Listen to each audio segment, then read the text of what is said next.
जय हिंद दोस्तों। मैं हूं आपका बहादुर सर। और दोस्तों, आज के इस वीडियो में हम घटना चक्र के लास्ट 12 मंथ यानी कि पिछले एक साल के 100 करंट अफेयर्स को डिस्कस करने वाले हैं। और दोस्तों, ये जो 100 करंट अफेयर्स हैं ना, ये काफ़ी इम्पोर्टेंट हैं। अगर आप किसी भी एग्ज़ाम की तैयारी कर रहे हो तो पॉसिबल है कि क्वेश्चन यहीं से पूछा जाएगा। और दोस्तों, इन सभी क्वेश्चन को हम बिल्कुल डिटेल में और आसान भाषा में डिस्कस करेंगे। तो दोस्तों, ये वीडियो बेहद ही शानदार होने वाला है, इसलिए वीडियो को बिना स्किप किए लास्ट तक ज़रूर देखें।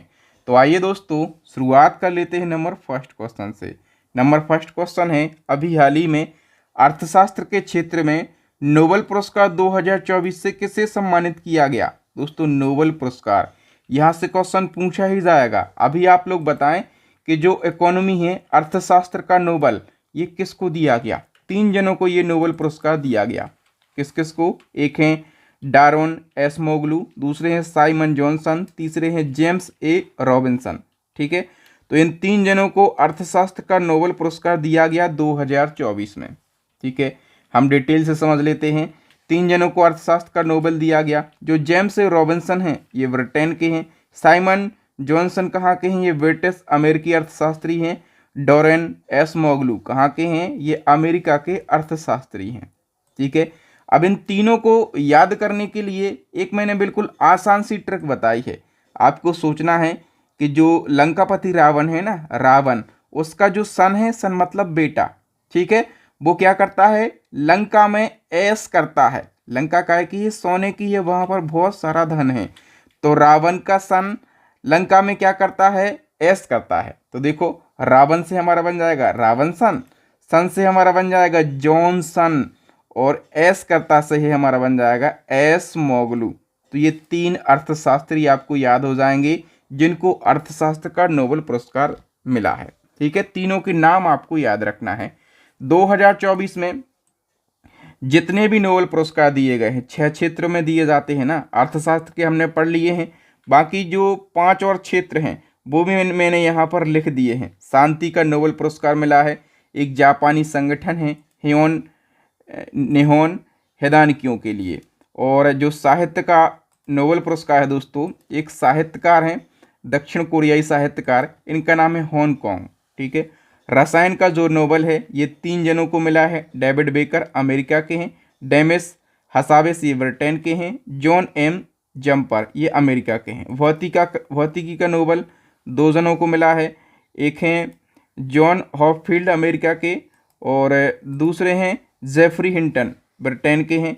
और जो मेडिसिन का नोबेल पुरस्कार है, ये भी 2 जनों को मिला है, विक्टर एम्ब्रोस और गैरी रुबकन, ये दोनों कहाँ के हैं? अमेरिका के। ठीक है, तो 6 क्षेत्रों के नोबेल पुरस्कार मैंने आपको बता दिए।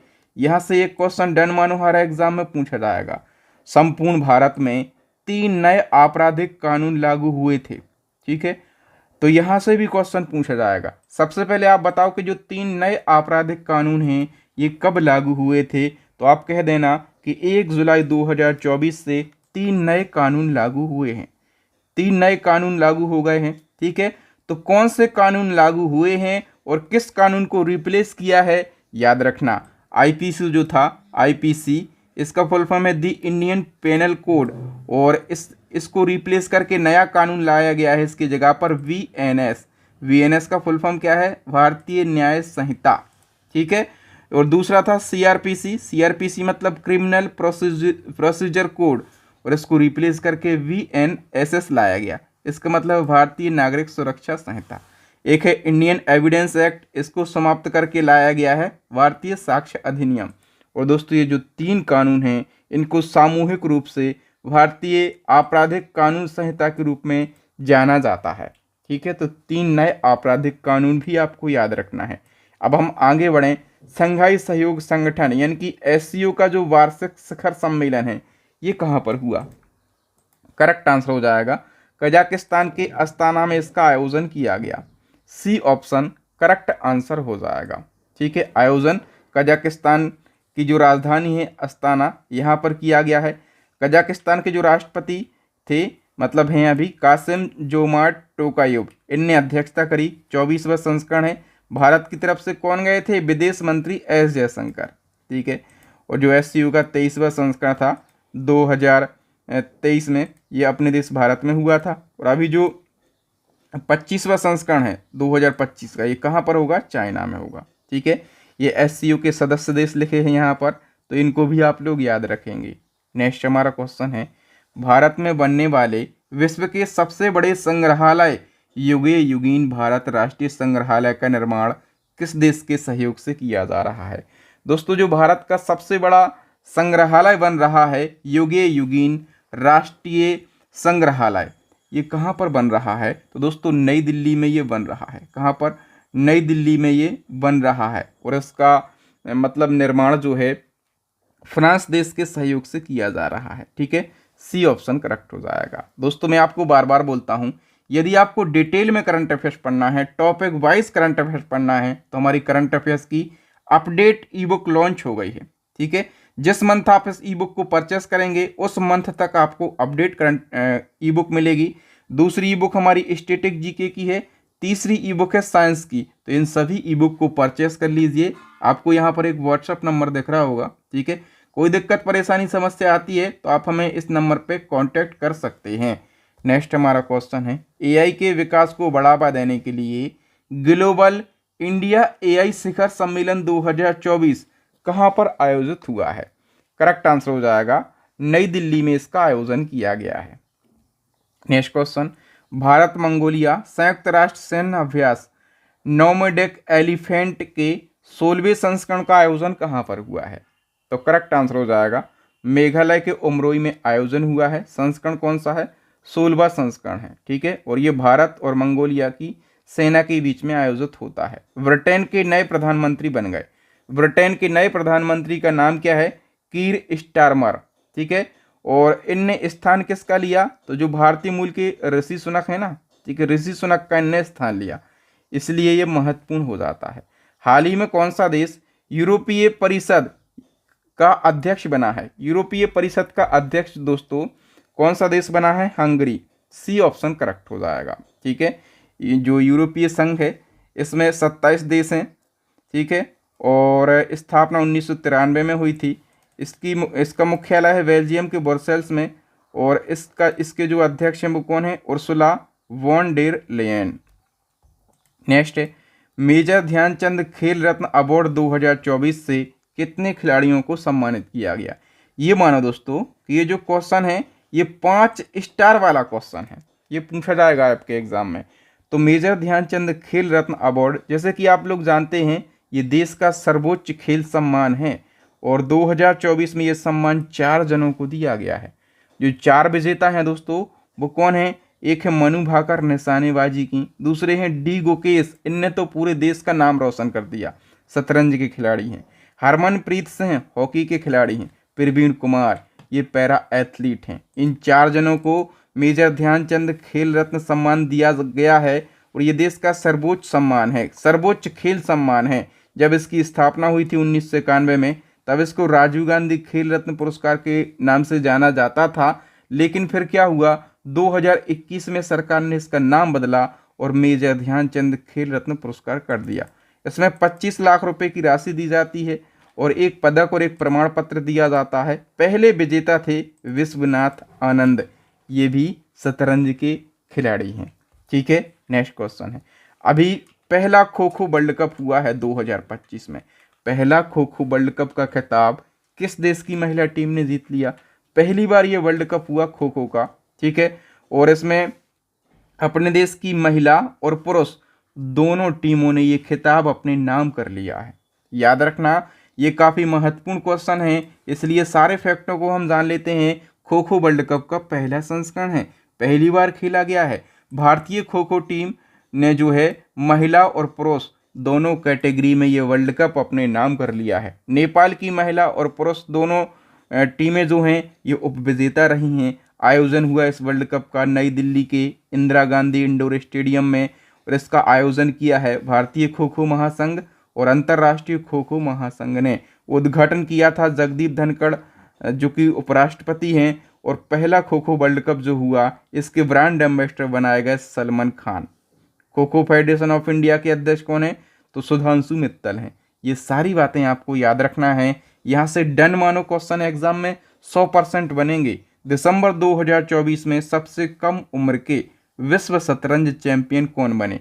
मैंने आपको बताया था कि मेजर ध्यानचंद खेल रत्न अवार्ड मिला है डी गुकेश को, और इनने पूरे देश का नाम रोशन किया, क्योंकि दोस्तों इनने विश्व शतरंज चैंपियनशिप जीती है और ये विश्व के सबसे युवा ग्रैंड मास्टर बने हैं या फिर सबसे युवा शतरंज खिलाड़ी बने हैं। ठीक है, याद रखना अपने देश के हैं डी गुकेश। ठीक है, सबसे कम उम्र के ये खिलाड़ी बने हैं और विश्वनाथ आनंद के बाद इस चैंपियनशिप को जीतने वाले ये दूसरे खिलाड़ी बन गए हैं। जो वर्ल्ड शतरंज चैंपियनशिप है कहाँ पर आयोजित हुई थी? तो सिंगापुर में 18वां संस्करण इसका आयोजित हुआ था। डी गुकेश भारत के हैं ना, तो स्पेशली पूछा जाएगा भारत में कहाँ के हैं, आप कह के आना कि ये चेन्नई से बिलोंग करते हैं। जिस बंदे को हराया है उस बंदे का नाम है डिंग लरेन और ये कहाँ से बिलोंग करता है? ये चाइना से बिलोंग करता है। अंडर 19 क्रिकेट में 13 शतक बनाने वाली पहली भारतीय कौन बनी है?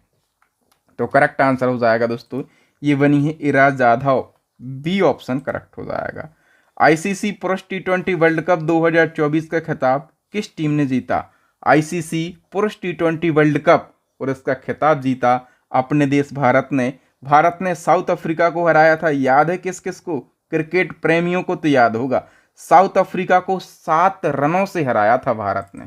टी20 वर्ल्ड कप की हम बात करें तो इस जीता है भारत ने। ठीक है, तो जो विजेता टीम है आजकल एक ट्रेंड बना है, उसके कप्तान पूछे जाते हैं एग्जाम में। तो कप्तानी करी रोहित शर्मा ने, साउथ अफ्रीका उप विजेता रहा है, इसकी कप्तानी करी एडेन मार्करम ने। 9वां संस्करण खेला गया, 2 देशों में आयोजन हुआ था, यूएसए और वेस्ट इंडीज। और जो महिला टी20 वर्ल्ड कप है दोस्तों, महिला टी20 वर्ल्ड कप के बारे में भी यहीं पर हम जान लेते हैं। अलग से एक क्वेश्चन बनाएंगे, नंबर ऑफ क्वेश्चन ज़्यादा होंगे, कंटेंट कम होगा, इस बात पर आपके बहादुर सर फोकस नहीं करते हैं। हम फोकस करते हैं कि नंबर ऑफ क्वेश्चन तो 100 हैं, लेकिन हम आपको फैक्ट बताएंगे 500 से ज़्यादा। समझ रहे ना आप लोग? तो महिला टी20 वर्ल्ड कप की बात कर रहे हैं, जीता है न्यूजीलैंड ने, उपविजेता है साउथ अफ्रीका और इसका आयोजन हुआ संयुक्त अरब अमीरात में। ओके, आगे बढ़ो। बताओ कि हाल ही में जो काकसर ब्रिज है, ठीक है, लद्दाख के कारगिल में है ये स्थित, और इसका नाम अभी बदल कर किसके नाम पर रखा गया? काकसर ब्रिज, इसका नाम दोस्तों कैप्टन अमित भारद्वाज के नाम पर रखा गया है। ठीक है, क्यों रखा गया है इनके नाम पर? क्योंकि दोस्तों जो हम कह सकते हैं कि उस समय जो कारगिल युद्ध हुआ था, ठीक है, कारगिल युद्ध, तो कारगिल युद्ध की ये कौन थे? कारगिल युद्ध की ये नायक थे और इनके बलिदान को सम्मान देने के लिए इन्हीं के नाम पर काकसर ब्रिज का नाम बदला गया है। नेक्स्ट है, केंद्र सरकार ने पोर्ट ब्लेयर जो कि अंडमान निकोबार की राजधानी है, इसका नाम बदलकर क्या कर दिया है? दोस्तों पोर्ट ब्लेयर का नाम बदला गया और इसका नया नाम श्री विजयपुरम कर दिया गया है। ठीक है, सी ऑप्शन करेक्ट हो जाएगा। ये भी अति महत्वपूर्ण प्रश्न है। जनवरी 2025 में इसरो के 11वें नंबर के अध्यक्ष कौन बन गए हैं? इसरो के जो नए अध्यक्ष बने हैं दोस्तों, इनका नाम है डॉक्टर वी नारायण। क्या नाम है? Doctor V Narayan. थोड़ी सी हम डिटेल जान लेते हैं। देखो, केंद्र सरकार ने डॉक्टर वी नारायण को इसरो का 11वें नंबर का अध्यक्ष बनाया है। इसी के साथ दोस्तों ये अंतरिक्ष विभाग के सचिव भी नियुक्त हुए हैं। तो 2 इनके पास पद हैं, इसरो के ये अध्यक्ष भी हैं और ये अंतरिक्ष विभाग के सचिव भी हैं, और इनने स्थान लिया है डॉक्टर एस सोमनाथ का। अब इसरो के बारे में तो सभी लोग जानते हैं, ये अपने देश की अंतरिक्ष एजेंसी है। इसका फुल फॉर्म होता है इंडियन स्पेस रिसर्च ऑर्गेनाइजेशन। स्थापना 1969 में, हेडक्वार्टर है बेंगलुरु में। चेयरमैन बने हैं डॉक्टर वी नारायण और इसके संस्थापक और पहले अध्यक्ष कौन थे? तो विक्रम साराभाई। और विक्रम साराभाई को भारतीय अंतरिक्ष कार्यक्रम का जनक कहा जाता है। नेक्स्ट हमारा क्वेश्चन है, अभी सीआरपीएफ के नए महानिदेशक कौन बने हैं? सीआरपीएफ के नए महानिदेशक बन गए हैं Gyanendra Pratap Singh. C option correct हो जाएगा। सीआरपीएफ मतलब सेंट्रल रिजर्व पुलिस फोर्स। स्थापना 1939 में, हेडक्वार्टर न्यू दिल्ली। आदर्श वाक्य सेवा और निष्ठा। महानिदेशक बन गए हैं ज्ञानेंद्र प्रताप सिंह। और सीआरपीएफ भारत का 3.25 लाख से ज़्यादा कर्मियों के साथ विश्व का सबसे बड़ा अर्धसैन्य बल है। बताओ, राष्ट्रीय मानवाधिकार आयोग के नए अध्यक्ष कौन बने हैं? करेक्ट आंसर हो जाएगा भी रामा सुब्रमण्यम राष्ट्रीय मानवाधिकार आयोग के नए अध्यक्ष बने हैं। अभी UIDAI के नए CEO बन गए हैं, इनका नाम है भुवनेश कुमार। और UIDAI ये जो टर्म है इसका फुल फॉर्म क्या होता है? Unique identification authority of India, Hindi में भारतीय विशिष्ट पहचान प्राधिकरण कहते हैं। स्थापना 2009 में, हेडक्वार्टर नई दिल्ली, अध्यक्ष J सत्यनारायण, CEO बन गए हैं भुवनेश कुमार। नेक्स्ट, दिसंबर 2024 में RBI यानी कि रिजर्व बैंक ऑफ इंडिया के नए गवर्नर कौन बने हैं? RBI के नए गवर्नर बन गए हैं संजय मल्होत्रा। कौन बन गए? संजय मल्होत्रा RBI के नए गवर्नर बन गए हैं। इनने स्थान लिया है शक्तिकांत दास का और ये RBI के 26वें नंबर के गवर्नर बने हैं। याद रखना, RBI की स्थापना 1 अप्रैल 1935 में हुई थी और भारतीय रिजर्व बैंक अधिनियम 1934 के तहत इसकी स्थापना हुई थी। हेडक्वार्टर मुंबई में है। RBI का राष्ट्रीयकरण 1949 में हुआ। RBI के पहले गवर्नर थे ऑसबॉर्न स्मिथ। RBI के पहले भारतीय गवर्नर थे CD देशमुख। वर्तमान में गवर्नर जो बने हैं नए संजय मल्होत्रा 26वें नंबर के हैं। भारत में जितने भी बैंक हैं सभी को RBI रेगुलेट करता है। RBI को बैंकों का बैंक कहा जाता है। तो अभी कुछ महत्वपूर्ण नियुक्तियां हुई हैं, इनको हम देख लेते हैं। देखो, BCCI के जो नए अध्यक्ष हैं रोजर बिन्नी हैं। BCCI के नए सचिव बने हैं देवजीत सैकिया। और इसके बाद BCCI के नए लोकपाल बन गए हैं कौन? अभी अरुण मिश्रा। इनका नाम याद रखना, अरुण मिश्रा जो है जनवरी में ही BCCI के नए लोकपाल बन गए हैं। नासा के नए अध्यक्ष जेरेड एसाकमैन और भारत के नए CAG बने हैं जो है के संजय मूर्ति। राष्ट्रीय महिला आयोग की नई अध्यक्ष विजया किशोर राहतकर और एशियाई क्रिकेट परिषद यानी कि ACC के नए अध्यक्ष बने हैं सम्मी सिल्वा। सम्मी सिल्वा किस देश के हैं? तो ये श्रीलंका देश के हैं।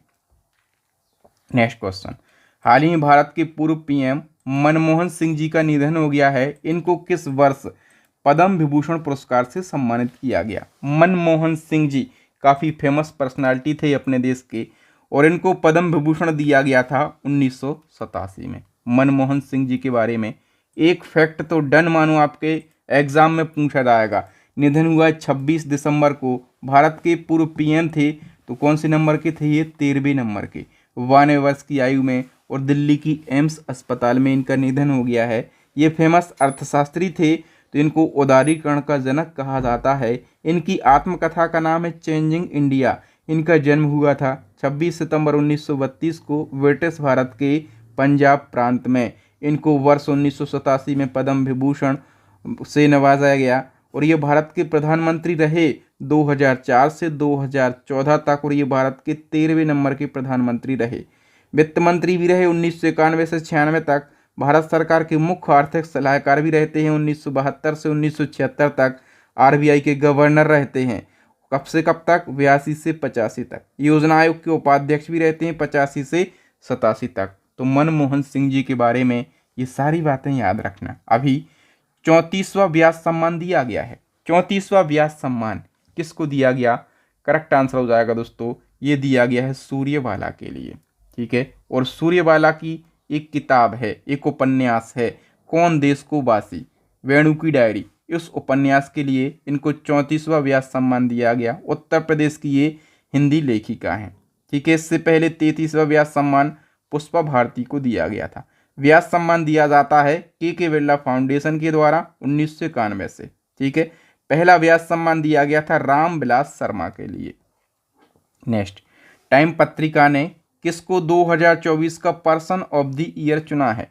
2024 का पर्सन ऑफ द ईयर ये डोनाल्ड ट्रंप को चुना गया है। किसको? डोनाल्ड ट्रंप को। ये उपलब्धि उन व्यक्तियों को दी जाती है दोस्तों जिन्होंने पिछले एक साल में, चाहे वो किसी भी क्षेत्र में हो, किसी भी संदर्भ में हो, वर्ल्ड लेवल पर सबसे ज़्यादा इम्पैक्ट डाला हो, सबसे ज़्यादा प्रभाव डाला हो पिछले एक साल में, उसको ये उपलब्धि दी जाती है। नेक्स्ट है, त्रिपक्षीय हवाई युद्धाभ्यास डेजर्ट नाइट का आयोजन भारत और किन देशों के बीच में हुआ है? डेजर्ट नाइट का आयोजन हुआ है दोस्तों फ्रांस और UAE के बीच में। तो बी ऑप्शन करेक्ट आंसर हो जाएगा। सुशासन दिवस कब मनाया जाता है? दोस्तों सुशासन दिवस ये हर साल 25 दिसंबर को मनाया जाता है। और दोस्तों क्यों मनाया जाता है? भारत के पूर्व पीएम और भारत रत्न अटल बिहारी वाजपेयी की जयंती के उपलक्ष्य पर। और दोस्तों उद्देश्य क्या है? सरकार की जवाबदेही के लिए लोगों में जागरूकता बढ़ाना। इसकी घोषणा हुई थी 2014 में। मिजोरम का नया राज्यपाल की बात करें तो वीके सिंह मिजोरम के नए राज्यपाल बन गए हैं। देखो वीके सिंह जो हैं ये इंडियन आर्मी के चीफ रह चुके हैं। ठीक है, इंडियन आर्मी के ये चीफ रह चुके हैं। तो आपसे पूछा जाएगा कौन से नंबर के चीफ रहे? ये 26वें नंबर के चीफ रहे। ठीक है, अभी 5 राज्यों के राज्यपाल बदले। ठीक है, जैसे बिहार के कौन बने हैं? तो आरिफ मोहम्मद खान बने। ठीक है, मिजोरम के बने हैं वीके सिंह, मणिपुर के अजय कुमार भल्ला, उड़ीसा के हरिबाबू कम्भमपति, केरला के राजेंद्र विश्वनाथ अर्लेकर बने।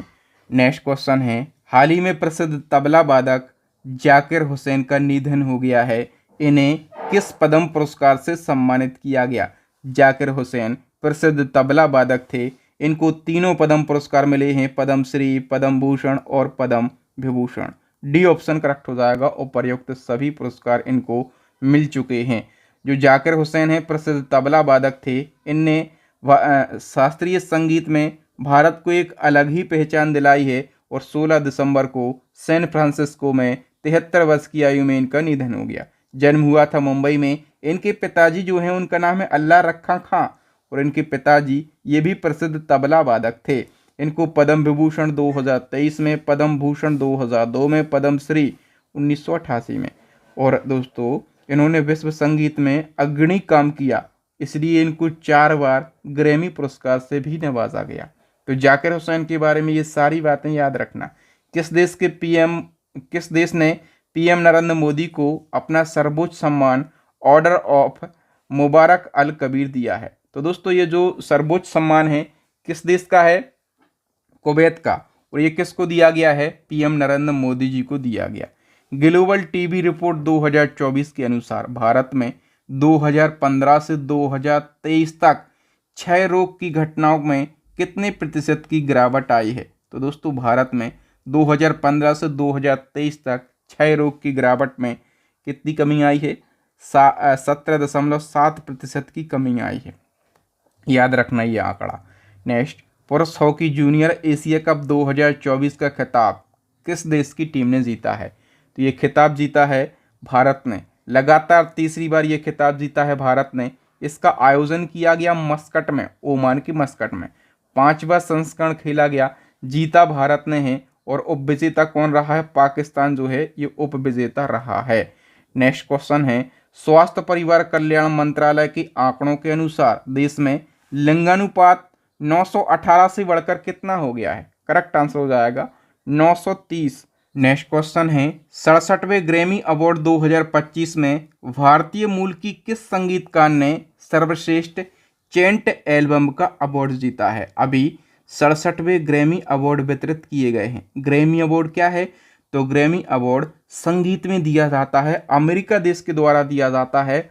और इसमें इस साल भारतीय मूल की एक संगीतकार है, उनका नाम है चंद्रिका टंडन। चंद्रिका टंडन ने सर्वश्रेष्ठ चेंट एल्बम का अवार्ड जीता है। ठीक है, ग्रैमी अवार्ड के बारे में जान लेते हैं। 2025 में इसका 67वां संस्करण है। और ग्रैमी अवार्ड संगीत के क्षेत्र में दिया जाने वाला विश्व का सबसे बड़ा अवार्ड है। इसकी शुरुआत हुई थी 1959 में। और ग्रैमी अवार्ड हर साल द रिकॉर्डिंग एकेडमी के द्वारा दिया जाता है। और ग्रैमी अवार्ड को ग्रामोफोन अवार्ड के नाम से भी जाना जाता है। और ये अमेरिका के द्वारा दिया जाता है। आयोजन किया गया अमेरिका के लॉस एंजल्स में। देखो 2025 के दोस्तों जो विजेता हैं, केवल हमें 4 श्रेणियों में विजेता याद रखना है। एक album of the year Beyonce को दिया गया, record of the year Kendrick Lamar को दिया गया, सॉन्ग ऑफ द ईयर ये भी केंड्रिक लैमर को दिया गया, बेस्ट न्यू आर्टिस्ट का अवार्ड चैपल रोवान को दिया गया। जो अन्य महत्वपूर्ण फैक्ट है इसमें ये ज़्यादा महत्वपूर्ण है कि भारतीय मूल की एक संगीतकार हैं चंद्रिका टंडन। इन्हें 67वें ग्रैमी अवार्ड में अपने एल्बम त्रिवेणी के लिए बेस्ट न्यू एज एल्बम या फिर एम्बियंट या चेंट एल्बम श्रेणी में ग्रैमी अवार्ड जीता है। तो चंद्रिका टंडन और इनके एल्बम का नाम है त्रिवेणी। और किस कैटेगरी में इनको ये ग्रैमी अवार्ड मिला है ये भी याद रखना है। हाल ही में अंतर्राष्ट्रीय बुकर पुरस्कार की बात करें, 2024 का अंतर्राष्ट्रीय बुकर पुरस्कार दोस्तों ये जेनी एर्पेनबेक के लिए दिया गया है। ठीक है, जेनी एर्पेनबेक ये कहाँ की हैं? जर्मनी लेखिका हैं और इनकी एक पुस्तक है कैरोस पुस्तक के लिए इनको ये अवार्ड दिया गया। 2023 का दिया गया था जॉर्जी गोस्पिनोव के लिए। ठीक है, बताओ नवंबर 2024 को फिजी देश के सर्वोच्च नागरिक सम्मान honorary officer of the order of Fiji से किसे सम्मानित किया गया? तो ये फिजी देश का सर्वोच्च सम्मान है दोस्तों, और ये श्री श्री रविशंकर जी के लिए दिया गया है। श्री श्री रविशंकर की हम बात करें तो दोस्तों ये कौन है? ये आध्यात्मिक गुरु हैं। ठीक है, याद रखना, और इनको फिजी का सर्वोच्च सम्मान दिया गया है। नेक्स्ट क्वेश्चन है, army chief general Upendra Dwivedi को किस पड़ोसी देश के राष्ट्रपति ने अपनी सेना के जनरल की मानद उपाधि से सम्मानित किया? जो अपने देश के आर्मी चीफ हैं दोस्तों उपेंद्र द्विवेदी। ठीक है, तो उपेंद्र द्विवेदी को नेपाल के राष्ट्रपति के द्वारा अपने सेना के जनरल की मानद उपाधि से सम्मानित किया गया है। ठीक है, इसी क्रम में फिर भारत ने भी एक कदम उठाया। भारत ने भी क्या किया कि जो नेपाल के आर्मी चीफ हैं उनको भी अपने सेना के जनरल की मानद उपाधि से सम्मानित कर दिया। नेक्स्ट क्वेश्चन है, हाल ही में किस राज्य को सर्वश्रेष्ठ समुद्री राज्य का पुरस्कार दिया गया? तो सर्वश्रेष्ठ समुद्री राज्य का पुरस्कार केरला राज्य के लिए दिया गया है। इसी क्रम में सर्वश्रेष्ठ कृषि राज्य का पुरस्कार ये महाराष्ट्र राज्य के लिए दिया गया। और दोस्तों जीवन दान पुरस्कार किस राज्य को दिया गया? तो आंध्र प्रदेश को जीवन दान पुरस्कार से सम्मानित किया गया है। 73वीं मिस यूनिवर्स 2024 का खिताब जीत लिया है किसने? विक्टोरिया केजोर थिलविंग ने। और विक्टोरिया केजोर थिलविंग कहाँ से बिलोंग करते हैं ये? तो ये डेनमार्क से बिलोंग करती हैं। नेक्स्ट क्वेश्चन है, 71वीं मिस वर्ल्ड 2023 का खिताब किसने जीता? तो ये जीत लिया है क्रिस्टीना पिचकोवा ने। क्रिस्टीना पिचकोवा की बात करें तो ये चेक गणराज्य से बिलोंग करती हैं। ठीक है, आईपीएल की नीलामी हुई है अभी, तो आईपीएल की नीलामी के इतिहास में बिकने वाले सबसे महंगे खिलाड़ी कौन बने हैं? करेक्ट आंसर हो जाएगा दोस्तों, ये बन गए हैं ऋषभ पंत। ऋषभ पंत को लखनऊ सुपर जॉयंट्स ने खरीद लिया है। 27 करोड़ रुपए का इनको खरीदा गया है। ठीक है, इंग्लिश चैनल को अकेले तैरकर पार करने वाले सबसे उम्रदराज भारतीय कौन बने हैं? तो इसका करेक्ट आंसर हो जाएगा दोस्तों, ये बन गए हैं Siddharth Agarwal. C option correct हो जाएगा। ठीक है, इसी क्रम में दोस्तों बताइए कि माउंट एवरेस्ट पर सफलतापूर्वक चढ़ाई करने वाली सबसे कम उम्र की भारतीय पर्वतारोही कौन बनी है? तो दोस्तों इनका नाम है काम्या कार्तिकेयन। ठीक है, काम्या कार्तिकेयन सबसे कम उम्र की भारतीय पर्वतारोही बनी है ना। तो इनकी उम्र कितनी है? मात्र 16 वर्ष। कहाँ से बिलोंग करती हैं ये? मुंबई से बिलोंग करती हैं।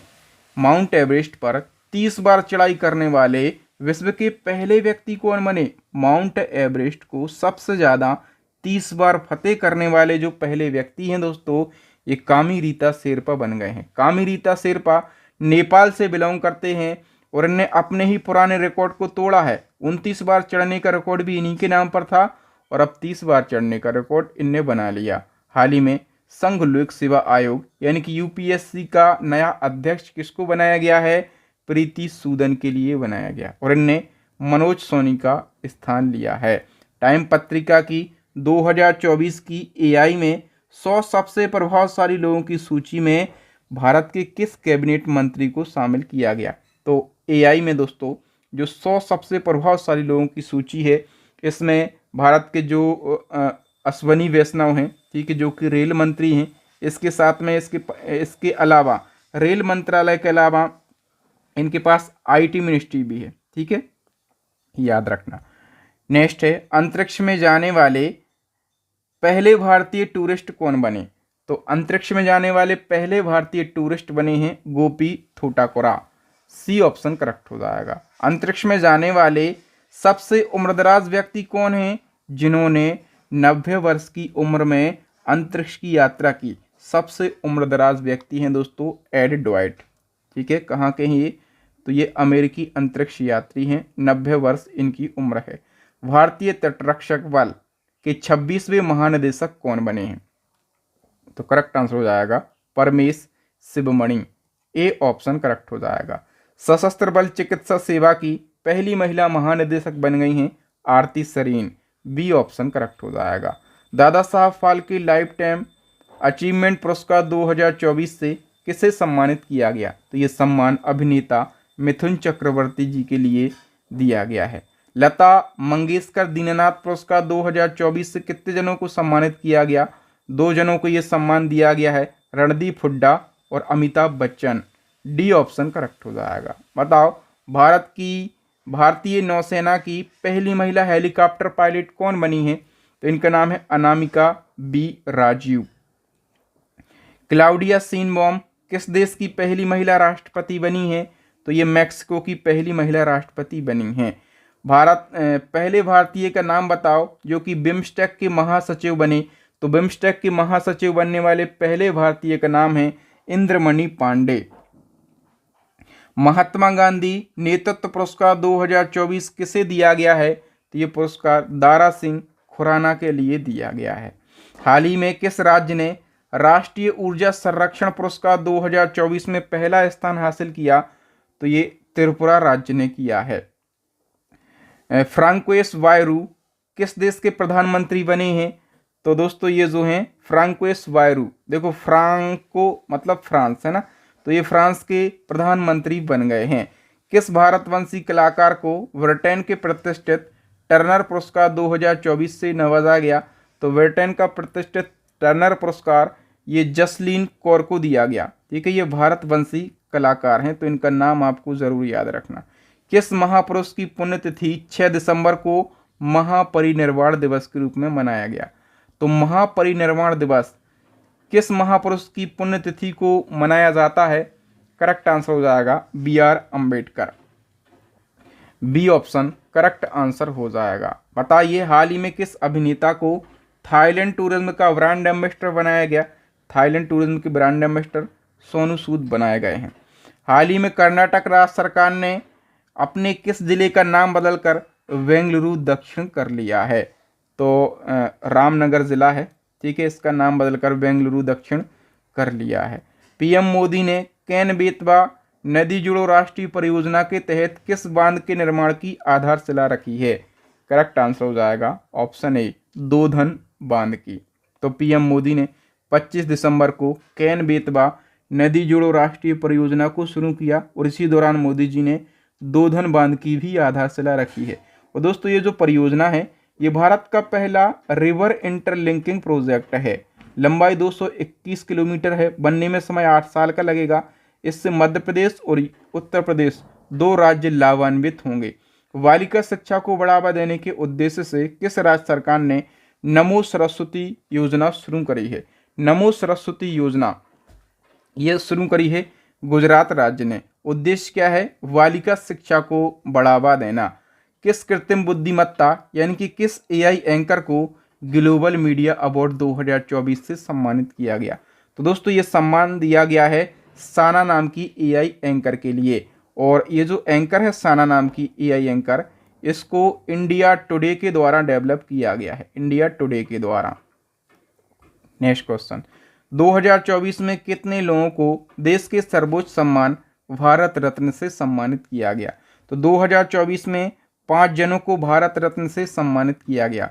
5 जनों में से जो दोस्तों 4 लोग हैं इनको मरणोपरांत भारत रत्न दिया गया है। बाकी एक जो है लाल कृष्ण आडवाणी बीजेपी के वरिष्ठ नेता हैं और ये 7वें नंबर के डिप्टी पीएम भी रह चुके हैं।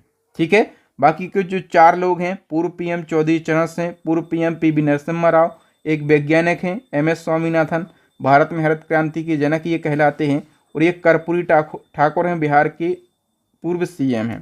ठीक है, 58वें ज्ञानपीठ पुरस्कार से किसे सम्मानित किया गया?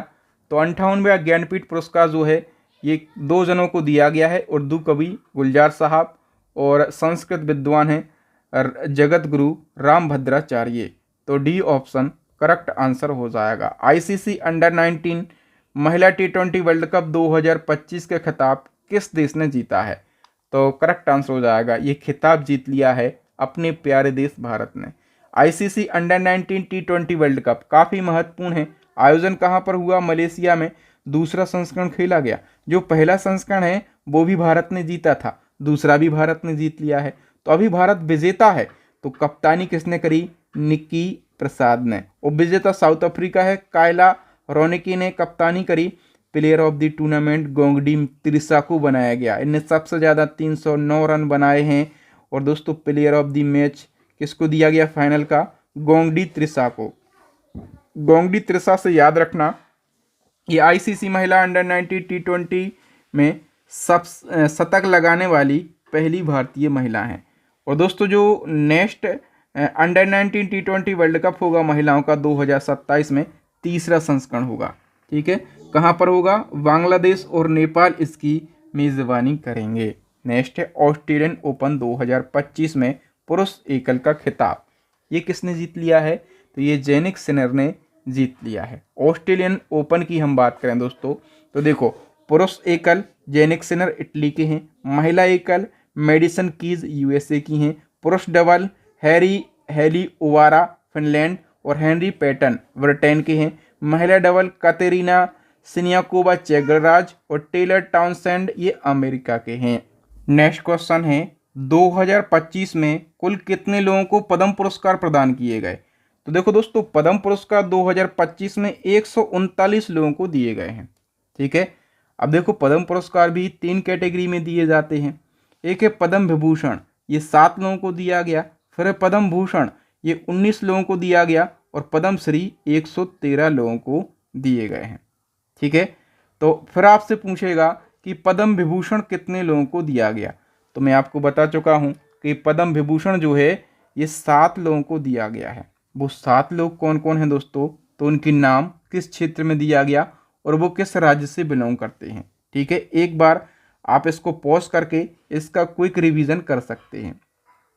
ठीक है, फिर बताइए कि राष्ट्रीय फुटबॉल चैंपियनशिप संतोष ट्रॉफी 2024-25 की विजेता टीम का नाम क्या है? तो दोस्तों जो संतोष ट्रॉफी है इसका खिताब जीत लिया है पश्चिम बंगाल ने। ए ऑप्शन करेक्ट हो जाएगा। इस साल संतोष ट्रॉफी का 78वां संस्करण है। विजेता रही है पश्चिम बंगाल और केरला रही है उप विजेता। नेक्स्ट क्वेश्चन है 2024 का हिंदी भाषा का साहित्य अकादमी पुरस्कार किसे दिया गया? हिंदी भाषा का साहित्य अकादमी पुरस्कार ये गगन गिल के लिए दिया गया है। देखो दोस्तों जो साहित्य अकादमी पुरस्कार हैं ये भारत सरकार के द्वारा दिया जाने वाला दूसरा सर्वोच्च साहित्यिक सम्मान होता है। पहला कौन सा होता है? पहला होता है ज्ञानपीठ पुरस्कार। ठीक है, और दोस्तों साहित्य अकादमी पुरस्कार 8वीं अनुसूची में शामिल 22 भाषाओं में तो दिया जाता है, इसके अलावा ये राजस्थानी में भी दिया जाता है और अंग्रेजी में भी दिया जाता है, यानी कि कुल 24 भाषाओं में दिया जाता है। स्थापना 1954 में, लेकिन पहली बार ये पुरस्कार 1955 में दिए गए थे। 1 लाख रुपए, एक पट्टिका और एक शॉल दिया जाता है। 2024 के 24 विजेता तो हमें नहीं पढ़ना क्योंकि ये कुल 24 भाषा में दिया जाता है। हमें कुल 4 विजेता पढ़ना है। हिंदी भाषा का गगन गिल को, अंग्रेजी का एस्ट्रीन कीर को, संस्कृत का दीपक कुमार शर्मा को, राजस्थानी का मुकुट मणिराज के लिए दिया गया है। बुकर पुरस्कार 2024 सामंता हार्वे को दिया गया। इनका संबंध किस देश से है? दोस्तों सामंता हार्वे की बात करें ये ब्रिटेन से हैं।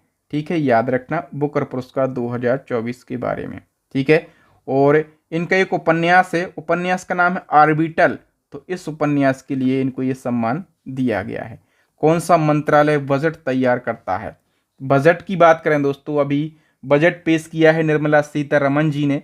ठीक है, तो कौन सा मंत्रालय बजट तैयार करता है? बिल्कुल इजी सा क्वेश्चन है, वित्त मंत्रालय के द्वारा बजट तैयार किया जाता है। ऑक्सफोर्ड यूनिवर्सिटी प्रेस ने वर्ड ऑफ द ईयर 2024 क्या चुना है? 2024 का वर्ड ऑफ द ईयर दोस्तों ये ब्रेन रॉट शब्द के लिए चुना गया है। ब्रेन रॉट इसका मतलब क्या होता है? सोशल मीडिया हम चलाते हैं, ठीक है, सोशल मीडिया प्लेटफॉर्म पर घंटों बिना सोचे समझे जो स्क्रॉल करने की प्रक्रिया होती है, जो स्क्रॉल करने की आदत होती है, हमें पता ही नहीं होता है कि हम क्या चला रहे हैं। ठीक है, और हम स्क्रॉल करते रहते हैं, शॉर्ट वीडियो देखते रहते हैं। ठीक है, इसको ही कहा जाता है ब्रेन रॉट। और ब्रेन रॉट से कई सारी गंभीर बीमारियां हो रही हैं दिमाग से संबंधित। नेक्स्ट, भारत के 51वें मुख्य न्यायाधीश कौन बने हैं? तो करेक्ट आंसर हो जाएगा संजीव खन्ना 51वें नंबर के मुख्य न्यायाधीश बने हैं। नेक्स्ट क्वेश्चन है, संयुक्त राज्य अमेरिका के नए राष्ट्रपति कौन बने हैं? तो दोस्तों अमेरिका के नए राष्ट्रपति बने हैं डोनाल्ड ट्रंप, और इनने किसका स्थान लिया है? जो बाइडेन का इनने स्थान लिया है। ठीक है, इनने हराया किसको है? तो दोस्तों इनने भारतीय मूल की कमला हैरिस को हराया है, और जो डोनाल्ड ट्रंप हैं ये 47वें नंबर के राष्ट्रपति बन गए हैं, याद रखना आप लोग। जम्मू कश्मीर के पहले मुख्यमंत्री कौन बने हैं? तो दोस्तों जम्मू कश्मीर के जो फर्स्ट सीएम हैं उमर अब्दुल्ला बन गए हैं। जम्मू कश्मीर क्या था? पहले एक विशेष राज्य था, फिर 31 अक्टूबर 2019 को इसको केंद्र शासित प्रदेश का दर्जा मिलता है। केंद्र शासित प्रदेश का दर्जा मिलने के बाद यहाँ पर पहली बार चुनाव हुआ और जम्मू कश्मीर के पहले सीएम उमर अब्दुल्ला बनाए गए। कौन सी पार्टी से हैं उमर अब्दुल्ला? जम्मू कश्मीर नेशनल कांग्रेस पार्टी से हैं ये। नेक्स्ट क्वेश्चन है, हाल ही में उस्ताद आशीष खान का निधन हो गया है। आशीष खान कौन थे? करेक्ट आंसर हो जाएगा दोस्तों ये प्रसिद्ध सरोद वादक थे। नेक्स्ट क्वेश्चन है, 76वें गणतंत्र दिवस 2025 पर किस देश के राष्ट्रपति भारत के मुख्य अतिथि बने? तो 76वें गणतंत्र दिवस पर दोस्तों जो इंडोनेशिया के राष्ट्रपति हैं इनका नाम है प्रबोवो सुबियांतो। ठीक है, ये भारत के मुख्य अतिथि बने। नेक्स्ट क्वेश्चन है दोस्तों हमारा, पीएम नरेंद्र मोदी ने किस राज्य या फिर यूनियन टेरिटरी में सोनमर्ग सुरंग का उद्घाटन किया?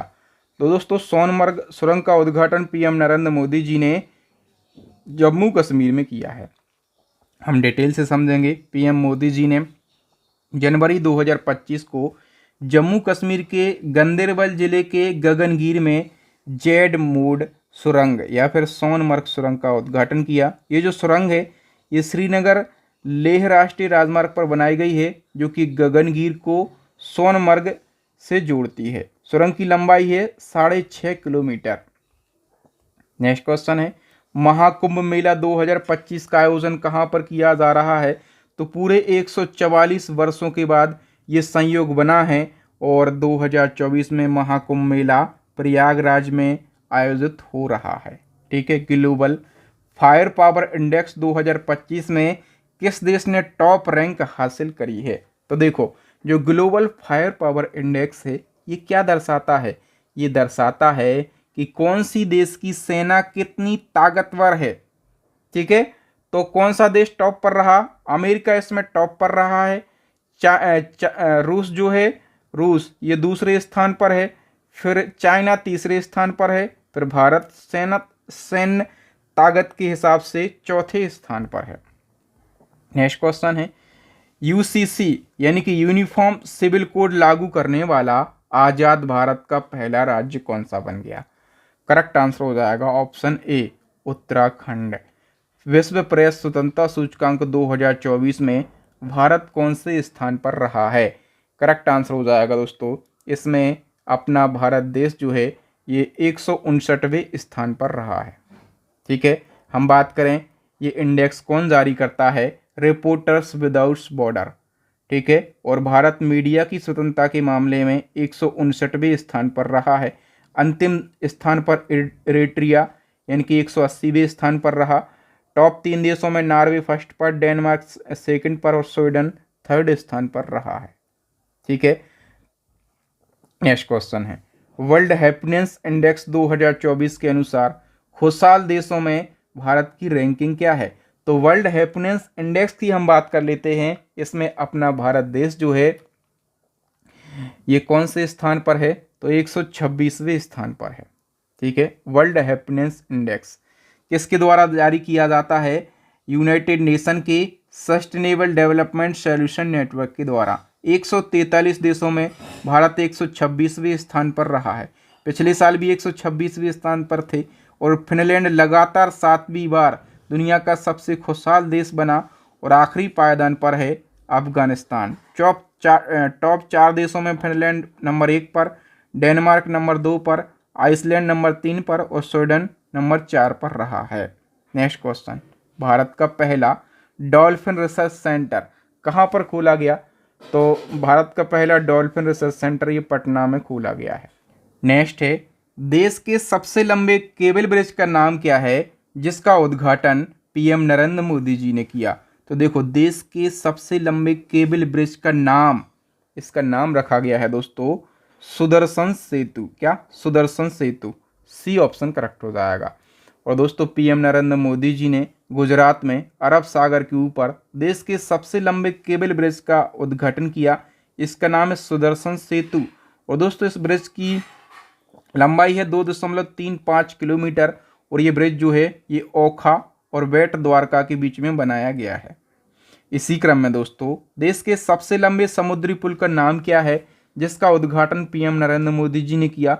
देश का सबसे लंबा समुद्री पुल दोस्तों, इसका नाम है अटल बिहारी वाजपेयी सेवरी नेहावा सेवा अटल सेतु। शॉर्ट में इसको अटल सेतु कहा जा रहा है। नेक्स्ट क्वेश्चन है, 69वें फिल्म फेयर पुरस्कार 2024 में सर्वश्रेष्ठ अभिनेता का खिताब किसने जीता? 69वें फिल्म फेयर पुरस्कार, इसमें सर्वश्रेष्ठ अभिनेता बने हैं रणबीर कपूर और एनिमल मूवी के लिए इनने बेस्ट एक्टर का खिताब जीत लिया है। ठीक है, तो जो 69वें फिल्म फेयर समारोह है आयोजन हुआ गुजरात के गांधीनगर में। कार्यक्रम की मेजबानी करण जौहर ने करी। केवल बेस्ट एक्टर याद रखो रणबीर कपूर और बेस्ट एक्ट्रेस आलिया भट्ट बनी है। ठीक है, बताओ उत्तर प्रदेश का कौन सा शहर देश का पहला आर्टिफिशियल इंटेलिजेंस सिटी बनेगा? तो देश का पहला AI सिटी ये लखनऊ के लिए डेवलप किया जा रहा है। ठीक है, याद रखना। हाल ही में दुनिया के 8वें अजूबे के रूप में किसे मान्यता दी गई? तो 8वां अजूबा ये मान्यता दी गई है अंकोर वाट मंदिर के लिए। ठीक है दोस्तों, कंबोडिया के प्राचीन जो मंदिर हैं अंकोर वाट मंदिर, इसको 8वें अजूबे के रूप में मान्यता दी गई है। ठीक है, और ये जो कंबोडिया मतलब ये अंकोर वाट मंदिर है कंबोडिया देश में मीकांग नदी के किनारे बना हुआ है। भगवान विष्णु का मंदिर है और इसको बनवाया था राजा सूर्यवर्मन द्वितीय ने। ये दुनिया का सबसे बड़ा मंदिर है। करीब 500 एकड़ क्षेत्रफल में ये मंदिर फैला हुआ है। वैज्ञानिकों ने दुनिया का सबसे बड़ा प्रवाल किस देश के पास समुद्र में मिला है? तो दुनिया का सबसे बड़ा प्रवाल की हम बात कर लेते हैं, ये सोलोमन द्वीप के पास समुद्र में मिला है। ए ऑप्शन करेक्ट हो जाएगा। जापान के नए प्रधानमंत्री की बात करें तो ये बने हैं शिगेरू इशिबा। कौन? Shigeru Ishiba. जापान की राजधानी तो सभी को पता होगी, क्या है? टोक्यो जापान की राजधानी है। और यहाँ के सम्राट का नाम भी याद रखो, नारुहितो। ठीक है, और यहाँ की करेंसी जो है वो है जापानी एन। नेक्स्ट क्वेश्चन है हमारा, किस देश ने दुनिया का सबसे तेज इंटरनेट लॉन्च किया? दुनिया का सबसे तेज इंटरनेट दोस्तों ये किस देश ने लॉन्च किया है? ऑप्शन सी, चाइना देश ने। नेक्स्ट क्वेश्चन है, संयुक्त राष्ट्र विश्व पर्यटन संगठन ने किस भारतीय गांव को दुनिया का सर्वश्रेष्ठ पर्यटन गांव घोषित किया? करेक्ट आंसर हो जाएगा धौरडे गांव के लिए। और ये कहाँ का गांव है? तो ये गुजरात राज्य का गांव है। नेक्स्ट क्वेश्चन है, भारत ने किस वर्ष तक अंतरिक्ष में खुद का पहला स्पेस स्टेशन बनाने का लक्ष्य रखा? तो भारत का खुद का स्पेस स्टेशन ये 2035 तक बन जाएगा, ये लक्ष्य भारत ने रखा है। ठीक है, चलो आगे बताओ कि शांति के नोबेल पुरस्कार 2024 से किसे सम्मानित किया गया? शांति का नोबेल पुरस्कार मैं आपको बता चुका हूं, एक संगठन है जापानी संगठन निहोन हिदानक्यो, इसको दिया गया है शांति का नोबेल पुरस्कार। ठीक है, फरवरी 2025 में लगातार 8वीं बार बजट पेश करने वाली पहली महिला वित्त मंत्री कौन बन गई हैं? फटाफट से आंसर लगाइए इसका, ये भी सभी को पता होगा, निर्मला सीतारमण। ठीक है, याद रखना लगातार 8वीं बार बजट पेश करने वाली पहली महिला वित्त मंत्री बन गई हैं। ठीक है दोस्तों, मुझे पता है कि आपको वीडियो ज़रूर अच्छा लगा होगा। हमारी ई बुक्स के बारे में मैं आपको बता चुका हूँ, बेस्ट क्वालिटी की ई बुक हैं। ठीक है, और 2-3 जो टीचर हैं एक्सपर्ट टीचर, उनके द्वारा इन ई बुक्स को तैयार किया गया है। तो इन ई बुक्स को आप ज़रूर परचेस कर लेना। आपको एक व्हाट्सएप नंबर दिख रहा होगा। ठीक है, कोई दिक्कत परेशानी समस्या आती है तो आप इस पर कॉन्टैक्ट कर सकते हैं। ठीक है, एक टेस्ट क्वेश्चन है कि दुनिया का सबसे तेज इंटरनेट किस देश ने लॉन्च किया है? इसका आंसर आपको कमेंट सेक्शन में कमेंट करके बताना है। मुझे उम्मीद है कि आपको वीडियो ज़रूर अच्छा लगा होगा। वीडियो अच्छा लगा है तो वीडियो को लाइक कीजिएगा, अपने विचार कमेंट कीजिएगा, ज़्यादा से ज़्यादा इस वीडियो को शेयर करना है और चैनल को सब्सक्राइब करने के साथ बेल आइकन ज़रूर दबा लेना है, ताकि जब भी मैं नया वीडियो अपलोड करूं सबसे पहले आपको नोटिफिकेशन मिल सके। थैंक यू, जय हिंद। मैं हूं आपका बहादुर सर।